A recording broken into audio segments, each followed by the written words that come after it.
My name's Ben Howard. I'm Loan and Business Development here in our Bowling Green branch. And we, as part of our 2023 community initiatives, adopted Miss Laura Beth Vessel's preschool class, and they're at Cumberland Trace Elementary.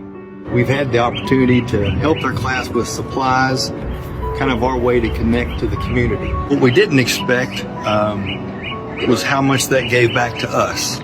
We think we try to do it to, grow our brand and develop our business, but it's really what we get back.